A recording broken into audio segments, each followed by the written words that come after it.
¿Qué tal? ¿Cómo les va? Les damos aquí la bienvenida a Pasos Perdidos después de esta comisión de peticiones, poderes y reglamentos donde estuvieron discutiendo sobre la posibilidad de crear una comisión investigadora, en este caso respecto al fentanilo contaminado y la preocupación que tiene sin duda aquí la Cámara de Diputados. Per Fraqueli, con la presencia también de la directora del Observatorio de las Víctimas, que es la diputada mandato cumplido, María Luján Rey. Exactamente. Bueno, los legisladores nacionales empezaron, me parece, a tratar de buscar puntos en común, ¿no? En torno a la creación de una comisión investigadora, lo que hace algún tiempo atrás, o algunas semanas nada más atrás, era solo un proyecto que estaba impulsando la diputada del PRO, Silvana Giudici. Sí. Pero lo cierto es que presentaron proyectos desde Unión por la Patria, presentaron proyectos desde el bloque de Democracia para Siempre, Pablo Juliano, es decir que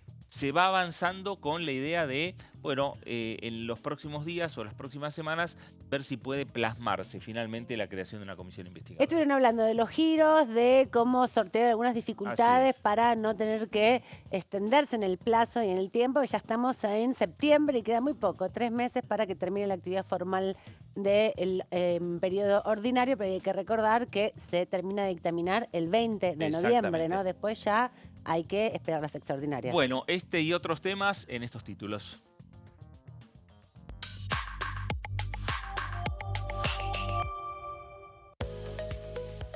Comisión de Peticiones, Poderes y Reglamentos se reunió para la creación de la Comisión Especial Bicameral Investigadora de Fentanilo.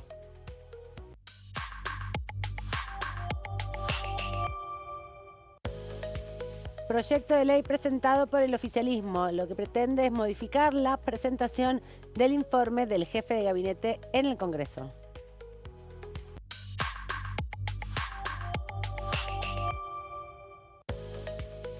Se reunió la comisión investigadora del caso Libra, aprobaron el reglamento interno de funcionamiento.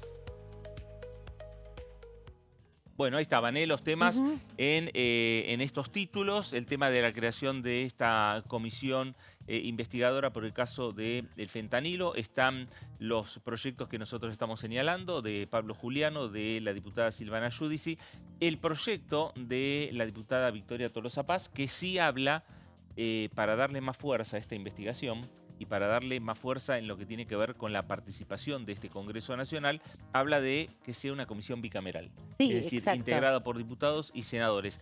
Ahí también están discutiendo si es conveniente avanzar con una comisión bicameral o directamente ir a que cada Cámara tenga su comisión. Le damos la bienvenida a nuestro compañero y colega Claudio Mardones. ¿Cómo estás? Bienvenido, buenas tardes. ¿Qué tal? ¿Cómo les va? Muy buenas tardes. Bueno, muy contento de estar aquí con ustedes, compartiendo esta tarde legislativa, ¿no? Con un foco puesto en el Senado, a partir de lo que ha sido la decisión. Primer veto que es rechazado por las 2 cámaras del Congreso en 22 años, y el Senado finalmente cerró el camino que comenzó aquí, en la Cámara de Diputados. Bueno, finalmente por 63 votos fue rechazado el veto del presidente Javier Milei. Dicho de otro modo, fue la ley de emergencia en discapacidad, fue insistida por las 2 cámaras del Congreso, cumplieron con el requisito de los 2/3 de los presentes, y ahora finalmente el veto presidencial ha sido anulado. Primera vez en 22 años. Y aquí, bueno, lo que venía sucediendo hace instantes, en peticiones, poderes y reglamento, y la gran pregunta: ¿qué falta para que se pueda constituir? ¿Hay solamente un tema de comisiones? No, también de la Comisión de Asuntos Constitucionales. Así que, ¿qué va a pasar finalmente con este tema? Porque la pregunta es la celeridad. Lo que piden los familiares es celeridad, precisamente. Claro, exactamente. Y es lo que en definitiva van a tener que terminar de definir. Y para poder llevar a cabo una definición, no es una definición técnica, no es un tema técnico parlamentario, es una definición política.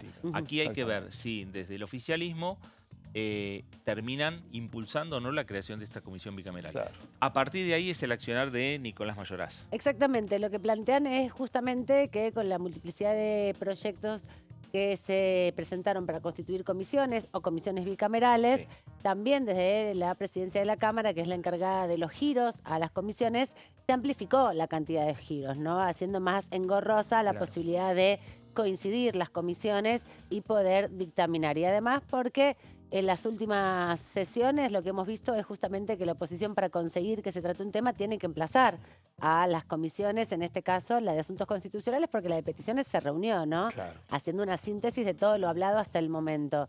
También con la presencia de la directora de el Observatorio de Víctimas como un lugar para darle relevancia a qué carácter puede tomar también esta comisión investigadora, que no puede sobreponerse o construir otros caminos alejados a la causa judicial que está en curso. Es decir que, por fuera de lo que está pasando en el caso del expediente judicial de investigación, el observatorio que conduce María Luján Rey es lo único que tienen los familiares hasta ahora para poder contar con alguna herramienta del Congreso de la Nación, específicamente de la Cámara de Diputados, para afrontar esta primera etapa. Lo otro es, bueno, conseguir más avances en el caso de la justicia. Claro, y además el compromiso de los legisladores nacionales, porque hubo varias reuniones, se han reunido los familiares con diferentes bloques políticos o con legisladores.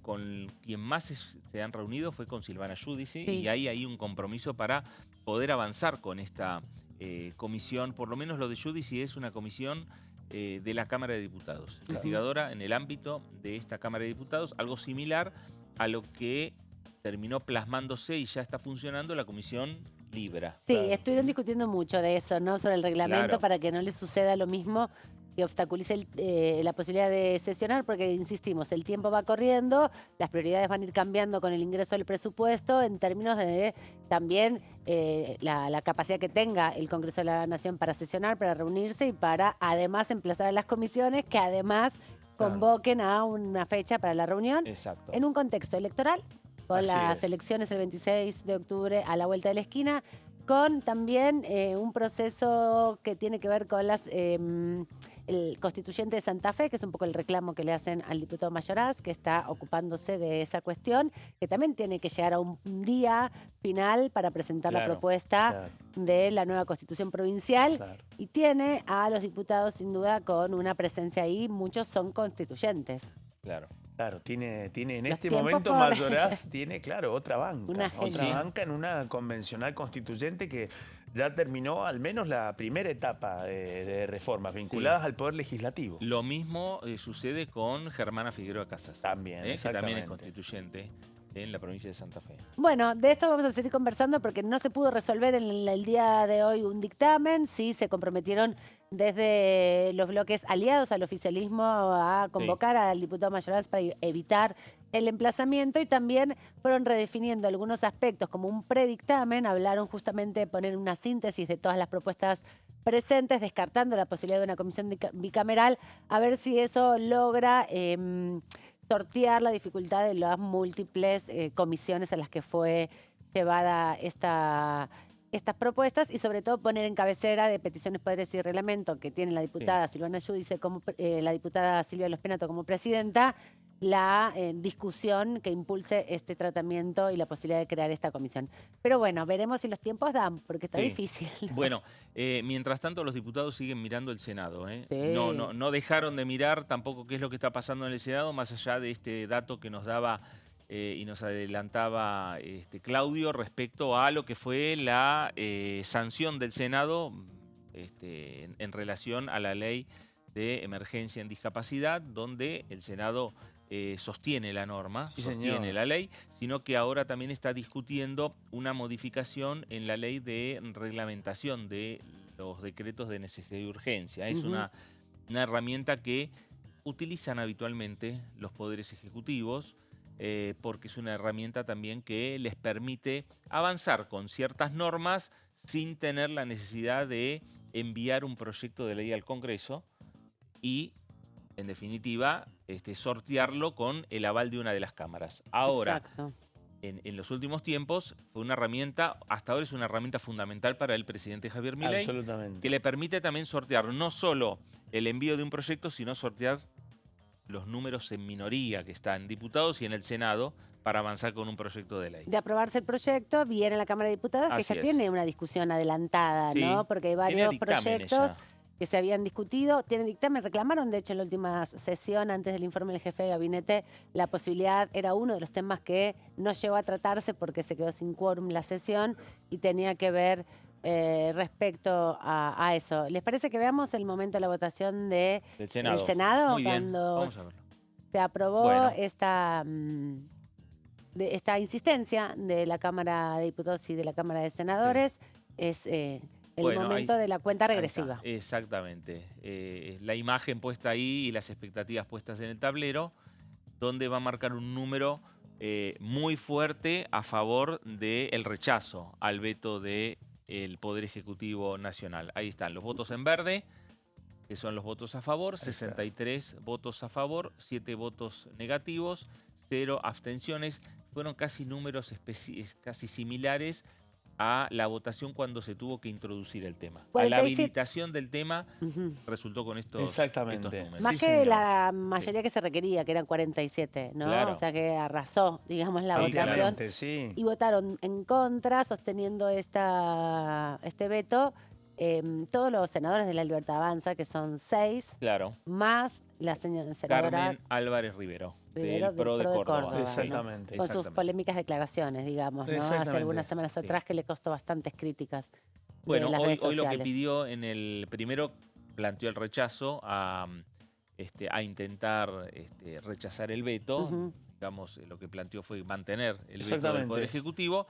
Y lo que sí le pidió al Ejecutivo que actualice lo que son los montos de las pensiones por discapacidad. Era lo que había dicho el gobierno, de hecho, cuando estaba comenzando el debate en torno a la insistencia en la Cámara de Diputados. La idea, al menos lo que deslizaba en la Casa Rosada, era finalmente actualizar los montos para los prestadores, para distintas prestaciones, también para pensiones, pero bueno, fue solamente el preludio de lo que parecía un plan de reducción de daños que no alcanzó, porque quedó el hito marcado en la Cámara de Diputados.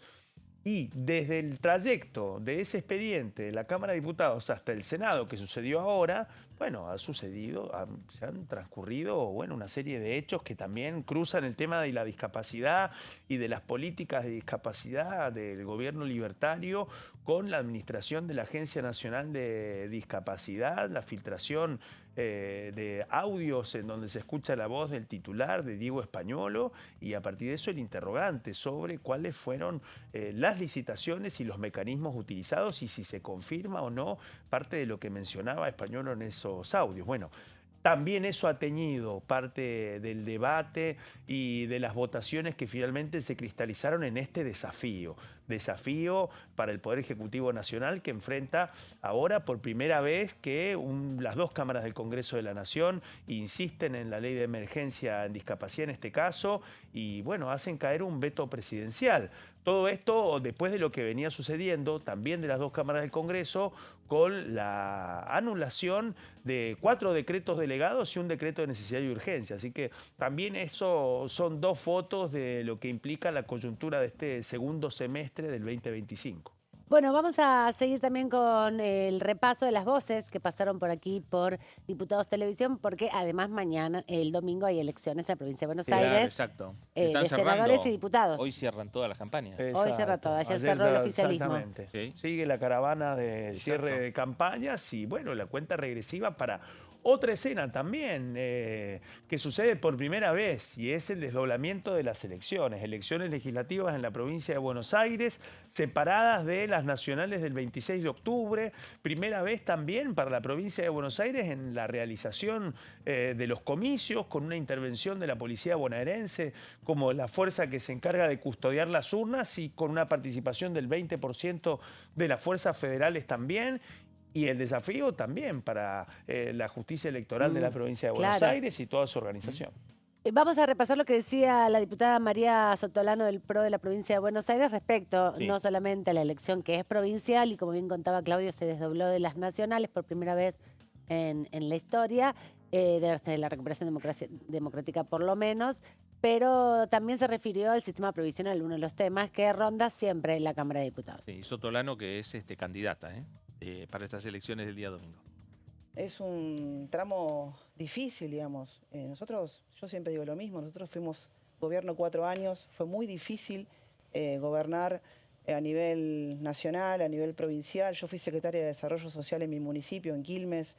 Digamos, salir de un sistema populista no es fácil, digamos. Y creo que en ese marco el plan de estabilidad económica que el gobierno planteó desde su promesa de campaña, digamos, desde el 23 para acá, lo está llevando con mucho esfuerzo y con mucha dificultad también, obviamente, porque hay mucha tensión política y la verdad que hay un montón de cuestiones que todavía hay deudas pendientes con la sociedad. Yo creo que el desafío, más allá de pasar esta elección, es empezar a generar un plan económico de crecimiento, porque todavía estamos en un plan de estabilización. Y la verdad que la gente hoy económicamente lo siente, es obvio, es entendible. Es mucha historia, ¿no?, de deuda económica, digamos, de parte de la Argentina para con la sociedad y los sectores más vulnerables, digamos, los niños, los jubilados, los discapacitados. Me parece que es un trabajo mancomunado que también tenemos que dar una discusión con mucha altura en el Congreso. Yo siento que, te decía, yo soy candidata a diputada, me voy a la legislatura de la provincia después del 10 de diciembre, pero la verdad que me gustaría que en el Congreso Nacional empecemos a dar de verdad una agenda cercana a la gente, una agenda de proyectos que realmente le mejoren de verdad, con una discusión política profunda. Vos hablabas de jubilados y también el sistema previsional está roto. Digo, me parece que hay que dar discusiones de fondo, ¿no? Más allá de... Venimos de mucho parche en muchas cuestiones y me parece que lo que el Congreso debería transitar en lo que va de los 2 años que quedan de gobierno son discusiones con mucha más altura y con mucha más respuesta a sectores que lo necesitan. Bueno, ahí estaba la diputada Sotolano, candidata a diputada provincial, en este acuerdo entre el PRO y la Libertad Avanza por la primera sección electoral. La diputada vence el mandato ahora el próximo 10 de diciembre aquí en esta Cámara de Diputados. Quien habló también respecto a los comicios que se vienen en la provincia de Buenos Aires es el socialista Esteban Paulón, de esta manera. Sí, creo que va a haber una presencia mayor de los bloques del centro, ¿no? Lo que llama el centro, sobre todo por esta movida de los gobernadores de Provincias Unidas, que en provincias donde a priori el gobierno hubiera ido aliado con esos gobernadores, caso Corrientes, bueno, en Chaco sí se cerró una alianza con el gobernador Esdero, pero Corrientes iba en ese camino, finalmente no sucedió y hoy los diputados que pueda elegir la fuerza del gobernador Valdés seguramente van a ir a... Usted no renueva, ¿no? No, yo no renuncio, yo me voy al Senado. Dentro de lo que es Provincias Unidas, que camina sobre el andarivel de Encuentro Federal, o varios de los partidos que formamos parte de Encuentro Federal, va a ser electo seguramente como diputado el ex gobernador de Córdoba, Juan Schiaretti. Hay un liderazgo importante. Nosotros contamos también con el liderazgo de Miguel Ángel Pichetto. Entra la vicegobernadora de Santa Fe, Gisela Scaglia.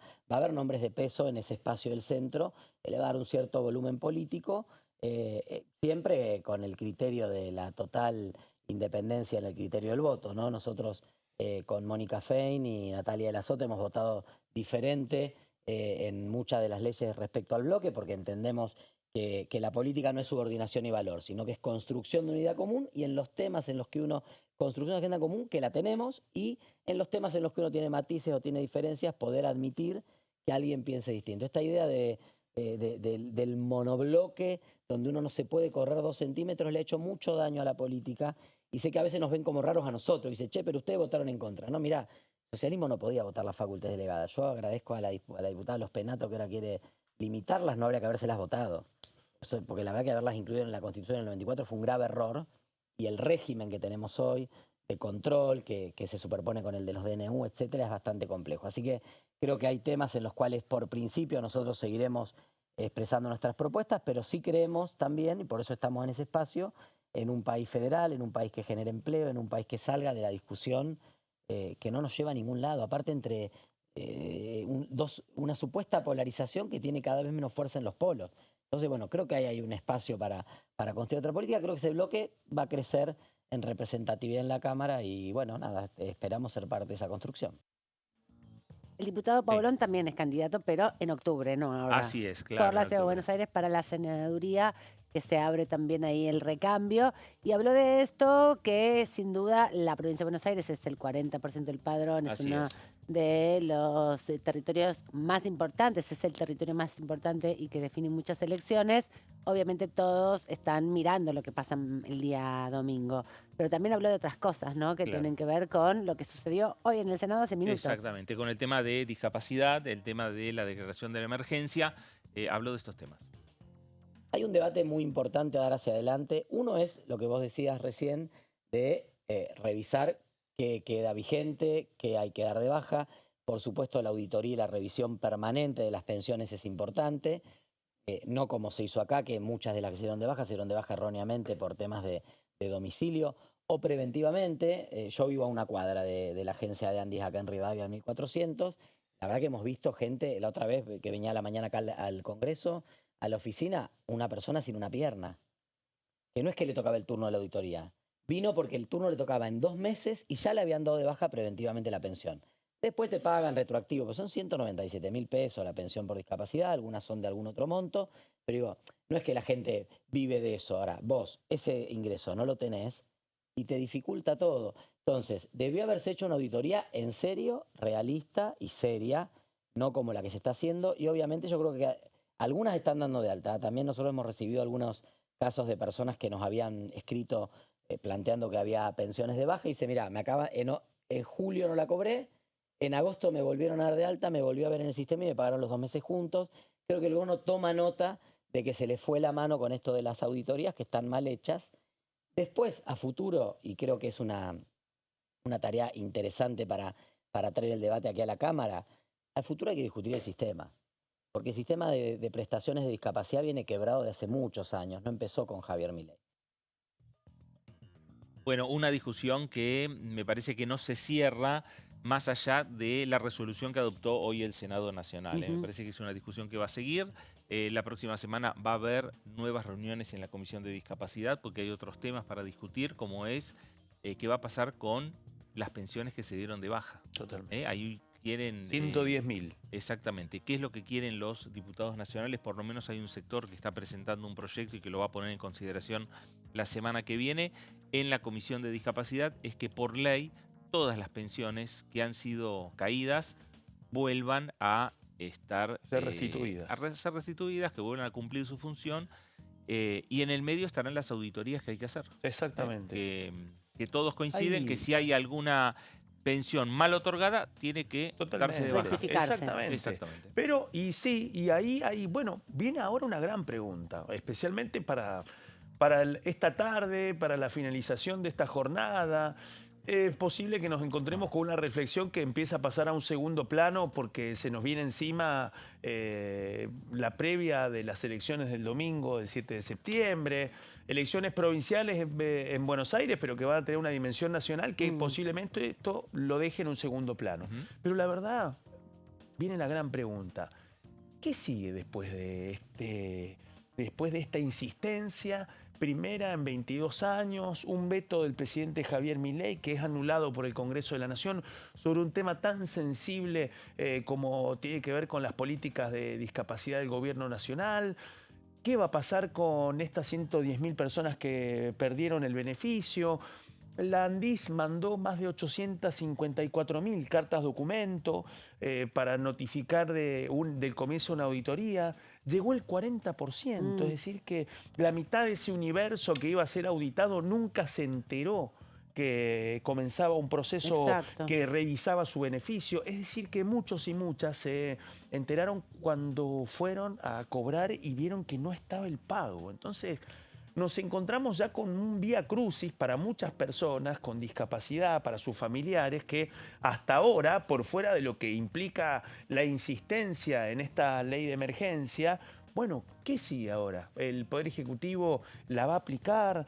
¿Va a tratar de atrasar su aplicación? ¿Habrá cambios como los que planteó, incluso reclamándolo, figuras muy importantes para el oficialismo, como el senador Luis Juez? Por ejemplo. Pero bueno, Luis Juez, un aliado estratégico para el gobierno, formó parte de esas 63 voluntades que bancaron la ley de emergencia en este segundo round. En el caso de Álvarez Rivero, del PRO, que bancó el veto, incluso ella pidió que revisaran concretamente los montos para las prestaciones. Exacto. Bueno, ahora una vez más la pelota está en la cancha, en el área del Poder Ejecutivo. ¿Cuál va a ser la respuesta? Bueno, a ver, constitucionalmente hay una sola respuesta, que es promulgar la ley y que se implemente. Y cumplirla. Es lo que marca la Constitución.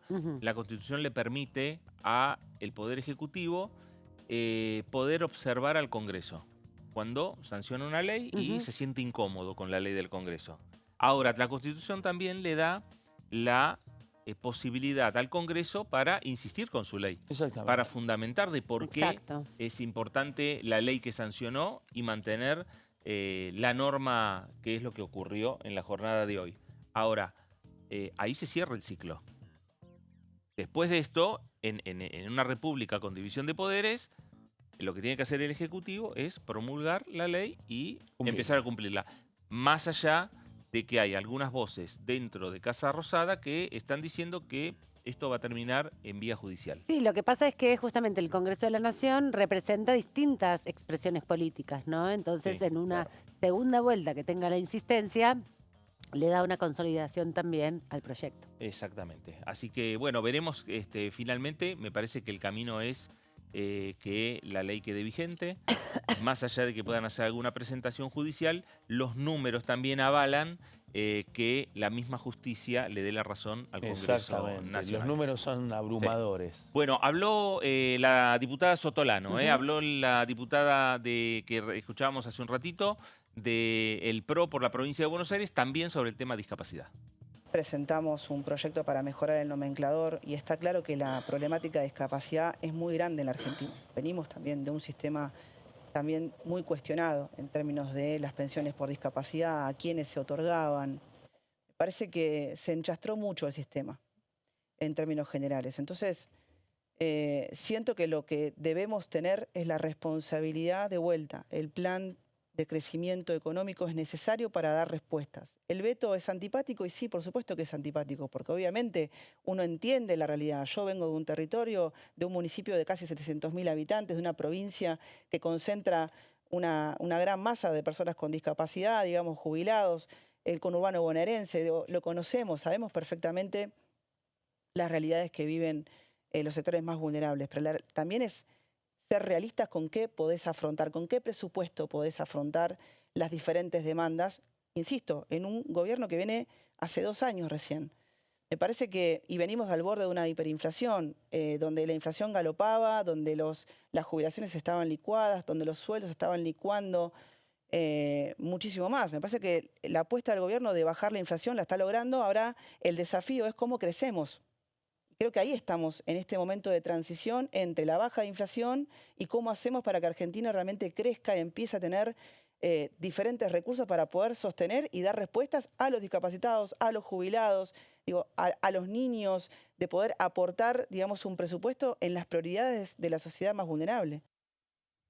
El presupuesto vuelve a la escena cada vez que se habla de recursos económicos y recordando que no hay presupuesto en Argentina, no fue aprobado ni discutido en la Cámara de Diputados ni el año pasado ni para este año, ¿no? Los 2 primeros años del gobierno de Javier Milei sin presupuesto del Congreso, que es donde se discuten estas partidas. Y la ley de emergencia comenzó su derrotero justamente por eso, porque no se actualizan hace 3 años el nomenclador del pago de los servicios para todas las terapias y también para las pensiones por discapacidad, que hizo un retraso de más del 50% en el haber, ¿no? Porque es la inflación del 2023, la inflación del 2024 y la del 2025 que no se actualizó. Exactamente. Eso sumado al otro tema, la demora en las auditorías, porque el pilar para poder avanzar con este drástico recorte tenía que ver con, bueno, revisar concretamente a cada uno de los beneficiarios. Eso también profundizó esta situación crítica y aceleró, especialmente en las 2 cámaras del Congreso, la sumatoria de voluntades que finalmente se terminaron plasmando en estos 63 votos que, insistimos, plantean una mayoría abrumadora por segunda vez en las 2 cámaras del Congreso de la Nación sobre un tema extremadamente sensible y que además va de la mano de la ausencia de un presupuesto. ¿Cuánto de esto estará en el presupuesto 2026 del 15 de septiembre? ¿Será parte de la apuesta del gobierno para seguir ganando tiempo antes de definir si va a recurrir a la justicia o no? Bueno, ese es el otro interrogante. La respuesta que todavía tiene el Poder Ejecutivo en materia presupuestaria para evitar de que esta situación sea aún peor. 11 días quedan para el 15 de septiembre, fecha límite para presentar el proyecto de presupuesto, así que ahí muchas de todos estos interrogantes se van a ir develando. Ahora sí, hay otros temas que se tratan en la Cámara que no tienen que ver con los presupuestos y tiene que ver sin duda con el segundo paso que dio la Comisión Investigadora Libra, que ya aprobó su reglamento la semana que está terminando mañana, justamente el día martes, y también empezó a hacer un listado de posibles citados a la comisión junto con algunas preguntas que le enviaron el presidente de la Nación. Esteban Paulón también habló de esto. Creo que vamos a avanzar. Se delinearon algunas citaciones. Entiendo que algunas de las personas citadas vendrán, otras no. Va a haber un informe de noviembre que después se someterá obviamente a votación del Pleno. Hay también información de los avances de las causas judiciales, tanto afuera como aquí en Argentina. Seguramente en algún momento se requerirá la presencia del fiscal Tayano para que detalles de... ¿Puede venir él? Sí, claro, sí, por supuesto. A ver, hay parte de la causa que estará reservada por cuestiones lógicas. Ahora hay otros temas donde también la comisión está interesada en saber determinados demoras en medio de prueba o en qué estado está. Si quisiéramos saber también que el fiscal nos cuente, por ejemplo, si ha tenido dificultades o no cuando ha empezado a requerir las pruebas que ha acordado, entiendo yo, con la jueza. La causa empezó un poco lenta aquí en Argentina, después hubo algún impulso, creo que del juzgado, de que se mueva porque es una causa de trascendencia institucional. Bueno, ahí estaba Esteban Paulón, pero también habló sobre este tema desde el PRO, con otra mirada, la diputada María Sotolano de la provincia de Buenos Aires. El plan de estabilidad, es obvio que los jubilados de la mínima, yo tengo a mi mamá jubilada de la mínima, digo, obviamente si no tenés un sostén familiar es muy difícil, ¿no?, que puedan llegar a fin de mes. Pero la realidad también es que nosotros venimos haciendo propuestas también desde nuestro espacio, desde la ley de bases para acá también es claro que el gobierno en este marco de estabilización económica debería buscar la manera de cómo actualizar el bono, que es una de las propuestas también que nosotros veníamos hablando también en los diferentes dictámenes que inclusive hemos presentado aparte. Me parece que el sistema previsional, cuando digo está roto, que viene de mucho parche, es también discutir de fondo cómo nuevas personas, en mi caso yo tengo 43 años, si el sistema sigue como está, yo no voy a contar con una jubilación cuando llegue la edad de jubilarme. Me parece que hay que analizar muchas variables para hablar del sistema previsional, no solamente una propuesta, sino que llegar a un consenso de cómo está hoy el sistema previsional actual y hacia dónde queremos ir en función de la nueva sociedad, ¿no?, de cómo está hoy la sociedad actualmente. Me parece que es apuntar a un sistema de crecimiento económico para poder dar respuesta, digamos, a un mejor sistema previsional, no solamente de jubilados, sino a los diferentes sistemas, ¿no?, a las pensiones por discapacidad. Me parece que primero es entender que tenemos que salir de este plan de estabilización para poder ir a un plan de desarrollo, de crecimiento, donde le podamos dar respuesta realmente a las generaciones futuras que se quieren jubilar. Claro. Me parece que es eso un poco, poner sobre la mesa no solamente los parches, ¿no?, cuánto le vamos a dar de bono, sino discutir de profundidad qué sistema, cómo estamos y hacia dónde queremos ir como sociedad en términos de sistema previsional. Muy La bien, varios jubilación, temas, sí. varias voces, varios temas que tratamos en este bloque. Exactamente. Nos vamos rápidamente a la pausa y cuando volvamos vamos a desarrollar con Claudio Mordones un tema importante que va a tener también la semana próxima su debut, digamos, en el Congreso de la Nación y tiene que ver con la Defensoría del Pueblo. Volvemos enseguida.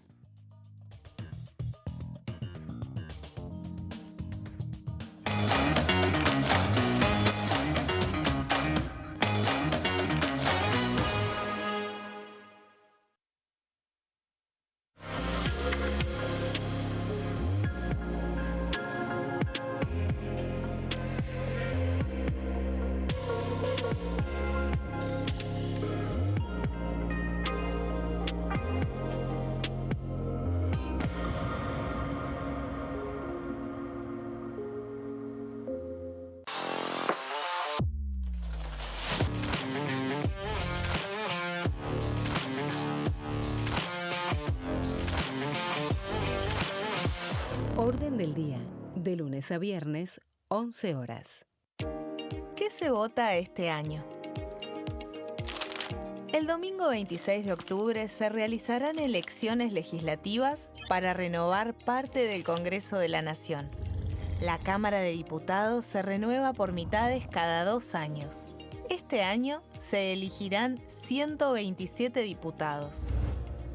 La cantidad de bancas asignadas a cada distrito se determina en función de la población de cada provincia, asegurando un mínimo de 5 diputados para aquellas con menor cantidad de habitantes.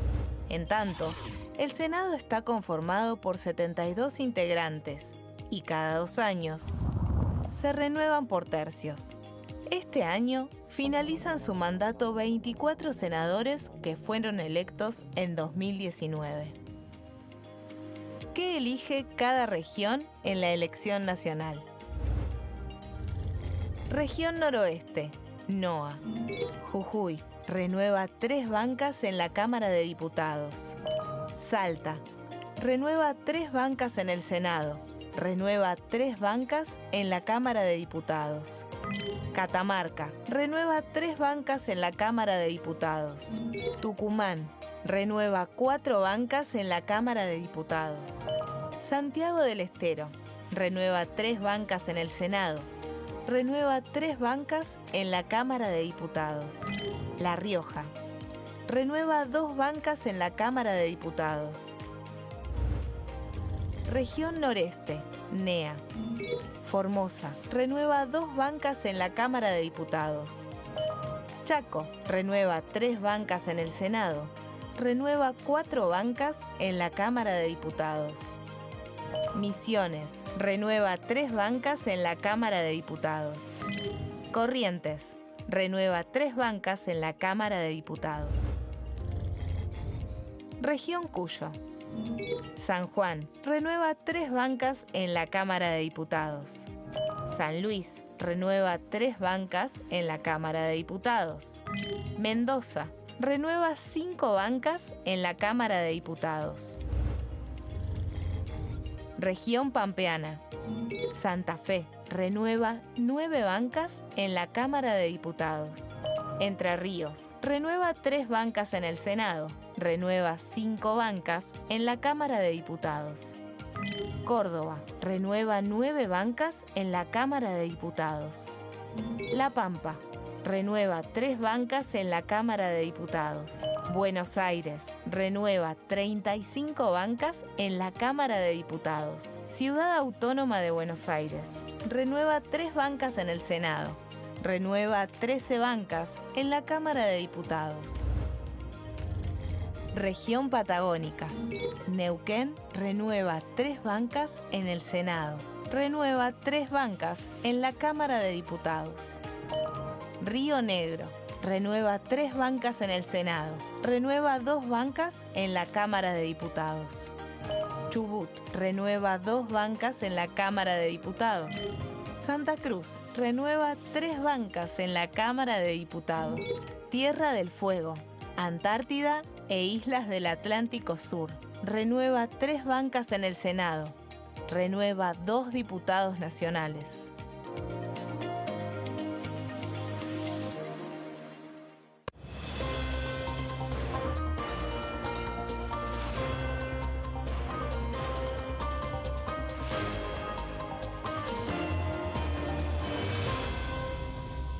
Consenso, de lunes a viernes, 12 horas. El sarampión es una enfermedad viral altamente contagiosa. Que no juegue con tu hijo. Puede poner en riesgo especialmente a menores de 5 años no vacunados. Ante la aparición de fiebre y manchas rojas en la piel, consulta de inmediato con un médico. La vacuna es la única forma de prevenirlo y es parte del calendario nacional de vacunación. Es segura, gratuita y está disponible en vacunatorios, centros de salud y hospitales públicos del país. Vos ya tenés esta vacuna. Dásela a tus hijos. Elegí prevenir.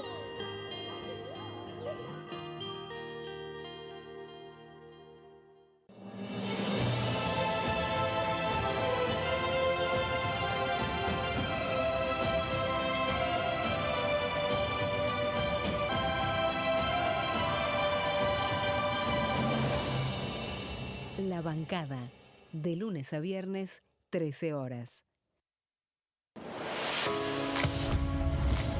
¿Cómo funciona el Congreso? Las sesiones son el espacio donde los diputados debaten proyectos de ley para su aprobación, modificación o rechazo. En una misma sesión pueden tratar varios proyectos de ley. Las sesiones ordinarias comienzan el 1 de marzo, cuando el presidente de la Nación inaugura el periodo ante la Asamblea Legislativa y se extiende hasta el 30 de noviembre. El Poder Ejecutivo puede convocar a sesiones extraordinarias o prorrogar las sesiones ordinarias. La sesión es dirigida por el presidente de la Cámara de Diputados, que administra el uso de la palabra y las distintas instancias del funcionamiento.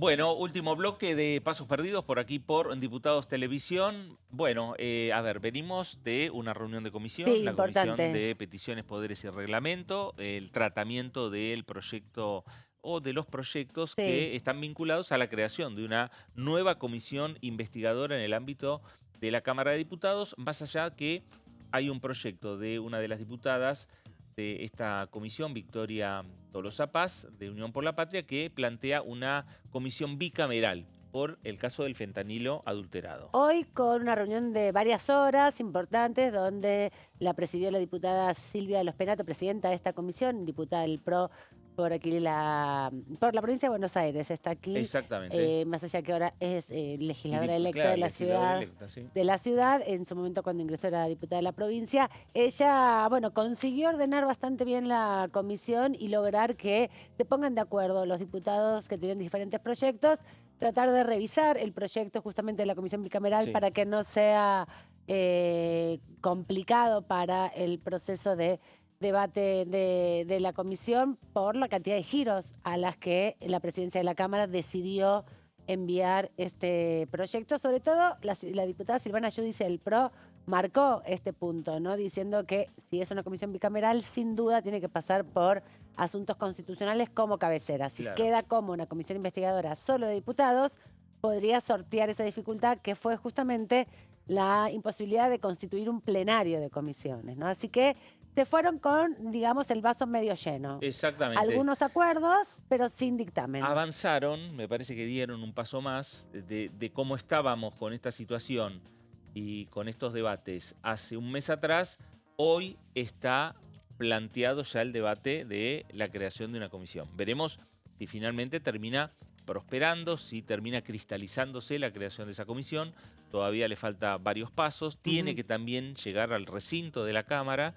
Tiene que cumplir casi los mismos tiempos que ha dado, y que fueron muchos, los tiempos que fue dando la Comisión Libra, hasta que finalmente se concretó. Pero ahí tenemos las imágenes que también estuvimos viendo al comienzo de nuestro programa y que fue también la previa a Pasos Perdidos, que tiene que ver con esta reunión en el edificio anexo de la Cámara de Diputados de Peticiones, Poderes y Reglamento, con la presidencia de Silvia Los Penato, que ahí hay que ver, hay un interrogante. Sí. Abrimos un paréntesis, si continuará o no continuará como diputada nacional, si asumirá o no el cargo por la cual fue electa en las elecciones porteñas de legisladora de la ciudad. Exactamente, también hay que dar cuenta de los plazos, ¿no? Estamos ya en el último trimestre del año legislativo aquí en la Cámara de Diputados.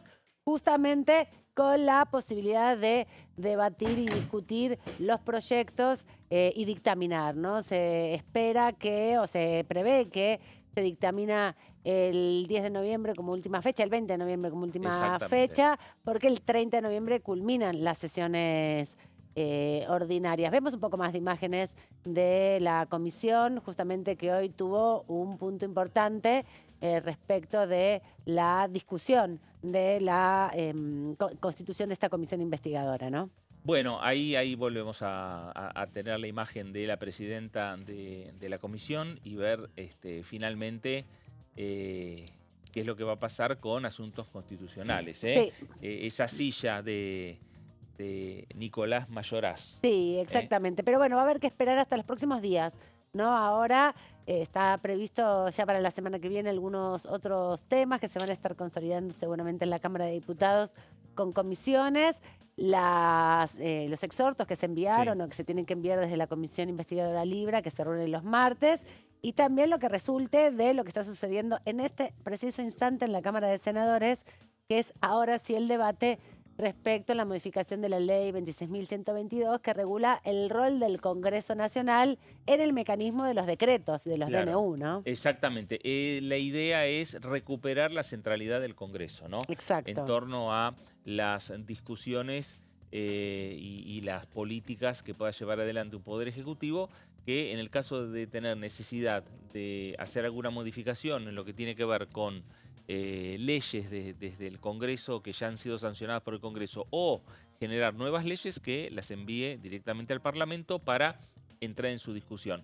Se mantiene la posibilidad de decretar, ¿no? De tener la posibilidad de emitir normas por decretos de necesidad de urgencia. Ahora, esas normas, esos DNU, no van a poder abarcar varias temáticas, como todos ponen como ejemplo el DNU 70/2023, que modificó cientos de leyes. Exactamente. Y que mantiene la vigencia. A partir de esta modificación que está tratando el Senado y que tiene también consenso, porque los senadores también han conversado, principalmente de la oposición, con varios diputados nacionales, digamos, esta nueva modificación lo que generaría es que el DNU ya no solo que va a tener que ser rechazado o avalado por ambas cámaras legislativas, el aval lo va a tener que dar el Senado y la Cámara de Diputados,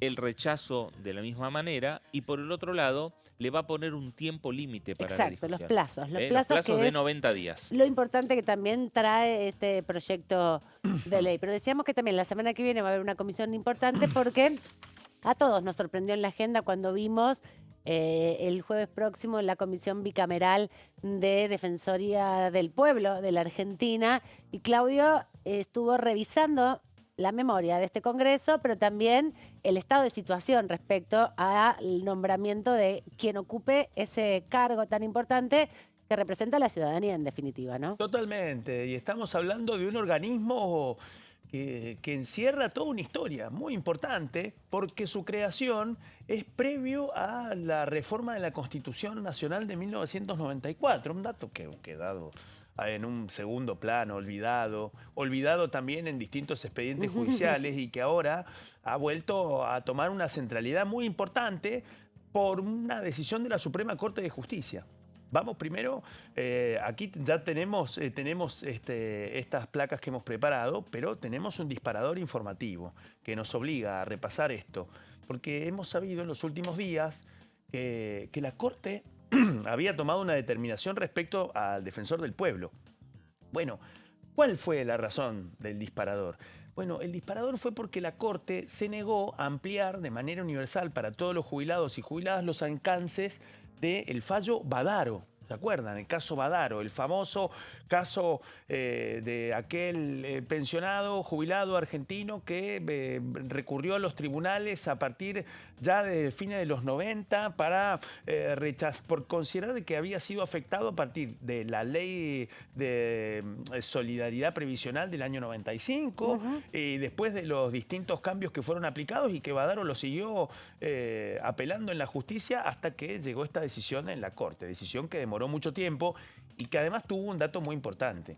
Ha pasado tanto tiempo que muchos se olvidan, pero fue la Defensoría del Pueblo, en aquel momento con Eduardo Mondino a la cabeza, uno de los impulsores de esta demanda que finalmente fue exitosa y que buscó garantizar, bueno, que los alcances de Badaro, que Badaro además marcó un antecedente para muchos que después de esta decisión se sumaron y ampliaron sus presentaciones en la justicia para poder conseguir las mismas actualizaciones. Bueno, en este caso lo que terminó de cerrar la Corte es que finalmente esa universalización de los reajustes que habían conseguido quienes se sumaron al caso Badaro, bueno, fuera universalizado. La Corte dijo no. Pero ahí sumó un tema y dijo, técnicamente esto no puede hacerse, además, porque uno de los impulsores, como la Defensoría del Pueblo, no tiene defensor hace muchísimo tiempo. Por lo tanto, esa Defensoría del Pueblo no tuvo oportunidad durante todos estos años de exigir, por ejemplo, a otro hito de este caso, como tiene que ver los cambios durante el gobierno de Mauricio Macri, que en donde este Congreso de la Nación también sancionó cambios en la legislación jubilatoria, tampoco pudo la Defensoría del Pueblo pedir información al respecto. Esto marca un disparador muy importante que, insisto una vez más, implica un espejo incómodo para el Congreso de la Nación respecto a la gestión de los propios organismos creados por la Constitución o por leyes del Congreso de la Nación. Me refiero a la Defensoría del Pueblo y sigo con este dato informativo. Próximo 10 de septiembre va a ser la reunión de la Comisión Bicameral creada para controlar y también para designar al Defensor del Pueblo. ¿Por qué? Porque está el impacto de esta decisión de la Corte. Este dato que niega la posibilidad de ampliar los alcances del caso Badaro a todos los jubilados y jubiladas de la Argentina, pero al mismo tiempo pone el foco sobre un tema que no es ajeno a la Corte, y ahora lo vamos a contar en estas placas, un caso en donde finalmente la Corte le recuerda al Congreso de que está nuevamente en mora para definir al titular de la Defensoría del Pueblo. Dicho esto, vamos a ver la importancia que tiene la Defensoría del Pueblo en la arquitectura institucional de la Argentina y quizá por esa razón es que no hay acuerdos políticos para poder cubrir esta vacante. Vamos a arrancar velozmente. Primero, recordemos, el Defensor del Pueblo, y acá arrancamos ya con la primera placa, es una autoridad creada por la Ley 24.484 del año 1993. Después, esta creación fue incorporada en la reforma constitucional de 1994. ¿Qué quiero decir? Bueno, que desde entonces el Defensor del Pueblo de la Nación forma parte de la Constitución de la Nación. Vamos a la siguiente placa. La definición en el artículo 86 de la Constitución Nacional establece, en primer lugar, que es un órgano independiente instituido en el ámbito del Congreso de la Nación, que actuará con plena autonomía funcional, sin recibir instrucciones de ninguna autoridad. Vamos a la siguiente placa para profundizar un poco más respecto a la Defensoría del Pueblo de la Nación. Su misión es la defensa y la protección de los derechos humanos y demás derechos. Además, las leyes, ante hechos, actos o omisiones de la administración también son objeto de la Defensoría del Pueblo. Y también el control del ejercicio de las funciones administrativas públicas. ¿Por qué puntualizo esto? Claro, porque la Defensoría del Pueblo, por mandato constitucional, tiene atribuciones amplísimas para pedir información, para pedir informes, para investigar, para controlar y también para litigar en el Estado, en la justicia federal, perdón. Vamos acá con este punto que decía, y es la siguiente placa. La particularidad es que además el Defensor del Pueblo tiene legitimación procesal, es decir, que puede intervenir en distintos casos judiciales, tiene firma, puede presentarse. Este es el dato específico. ¿Qué pasa? La Defensoría tiene esa misión prácticamente obturada y es lo que finalmente se desprende de esta decisión de la Corte, que por una de cal y una de arena niega universalizar el alcance del fallo Badaro, pero al mismo tiempo dice: esto se podría haber logrado o quizás se podría haber analizado si hubiera estado en cumplimiento la legitimación procesal de la Defensoría del Pueblo a través de un defensor. Como no hay quien detente esa firma, quien pueda hacerlo, bueno, finalmente no se puede. Pero esto implica por qué es la importancia de que la Defensoría del Pueblo tenga legitimación procesal. Vamos rápidamente con esto y siempre dentro de esta misma placa. es designado y removido por el Congreso de la Nación, con el voto de las 2/3 partes de los miembros presentes de cada una de las cámaras. Bueno, algo que venimos hablando, ¿no? Esos 2/3 de los presentes, como la síntesis de la necesidad de los acuerdos políticos que muchas veces en un Congreso con cámaras tan hiperfragmentadas como las que están trabajando en este momento, bueno, esos 2/3 requieren a veces acuerdos políticos muy difíciles. Basta decir, el defensor del pueblo es uno de los grandes hitos de esos 2/3 que no se consiguen. Los otros pasan, por ejemplo, con la designación, en el caso del Senado, del titular del Ministerio Público Fiscal, de la Procuración General de la Nación.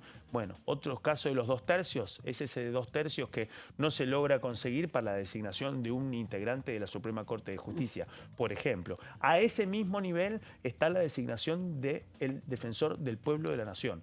Y ahí comprendemos, claro, que fue un organismo primero creado por ley y luego consagrado por la última reforma constitucional de 1994. No es un dato para nada menor que finalmente la Corte tome ese guante que ha quedado en el suelo y que ha sido olvidado. ¿En el suelo? ¿De dónde? Del Congreso de la Nación, de las dos cámaras de este Congreso, porque es responsabilidad del Congreso finalmente nombrar al titular. Y es esa bicameral la que se va a reunir el 10 de septiembre para comenzar ese proceso que hace más de 3 lustros que no se activa. Así que vamos rápidamente a la siguiente placa para repasar también este otro dato importante. Bueno, ¿qué pasó en el medio? Bueno, la Defensoría del Pueblo no ha dejado de funcionar, tiene una estructura funcional muy importante, de alcance federal, y en el presupuesto tiene renglón, es decir, que tiene una asignación presupuestaria específica que surge de la Oficina Nacional de Presupuesto del Ministerio de Hacienda. Así que este es uno de los organismos que,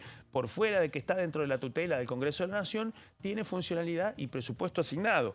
Bueno, el cargo, este tutelado, está vacante desde 2009. El último titular con acuerdo del Congreso fue el cordobés Eduardo Mondino. Vamos a la siguiente placa. Después lo sucedieron los adjuntos Anselmo Cela y Carlos Hakim. Carlos Hakim, uno dice, me suena, me suena. Claro, fue vicegobernador de Jujuy. Arriba de él, en el cargo, el gobernador era Gerardo Morales. En un acuerdo en donde el radicalismo con el Frente Renovador de aquella provincia aparecía la figura de Hakim. Bueno, también fue defensor del pueblo adjunto. Desde 2015, cuando terminó todo ese proceso, llegó, bueno, que todo quedara sin designaciones de adjuntos que habían sido parte de la misma estructura por la cual Mondino había llegado al cargo, bueno, siguió funcionando, pero en manos del subsecretario general del organismo, que es Juan José Bockel. Es decir, que ahí es donde está funcionando la Defensoría del Pueblo con su estructura de planta, pero sin ninguna designación política y tampoco con los defensores adjuntos. Es decir, que directamente quedaron abiertas todas las vacantes de la Defensoría del Pueblo de la Nación desde aquel momento hasta ahora. Bueno, hace 10 años que la Defensoría del Pueblo entonces, sin ni siquiera los adjuntos, solamente es conducida por su estructura de planta. Vamos a la siguiente placa y esto tiene que ver con lo que veníamos mencionando. Caso judicial. Claro, este tema, ante la mora del Congreso de la Nación, implicó que se presentaran distintos amparos ante la justicia contenciosa federal. Este es el antecedente de lo que finalmente pasó por otro costado, de manera lateral, por el caso Badaro. Bueno, en este caso, vamos rápidamente a este recurso que fue presentado ya en el año 2015 ante la justicia. El pedido era que la justicia le ordenara a partir de un demandante que designara al titular del defensor. Bueno, la respuesta en ese expediente de la Cámara de Diputados, bueno, la respuesta fue no estamos vulnerando ningún derecho por fuera de la mora, no estamos incumpliendo nada para que la justicia nos ordene lo que está pidiendo el demandante. Bueno, en diciembre de 2015, un juez de primera instancia no le dio finalmente la razón a los denunciantes. Vamos a la siguiente placa. Apelaron el fallo y en agosto de 2016 la Sala 3 de la Cámara Contencioso Administrativo y Federal hizo lugar al reclamo, desconoció la decisión del juez de primera instancia y ahí definió que la sentencia no era ejecutable. Le dio la razón, pero dijo, no podemos ejecutar esta sentencia porque no hay formas para poder cumplir la medida. Es decir, para ordenarle al Congreso de la Nación para que cumpla con esta orden. Vamos ya a la otra placa. Y es que finalmente en 2022, ya después de haber transitado 7 años de tironeos, en donde además la Asociación Civil por la Igualdad y la Justicia tuvo un rol determinante en este proceso, bueno, presentaron un recurso de apelación ante la Suprema Corte de Justicia. Bueno, ahí sí, la Suprema Corte de Justicia lo admitió. Y ahí empezó el otro proceso. Se conecta con esto.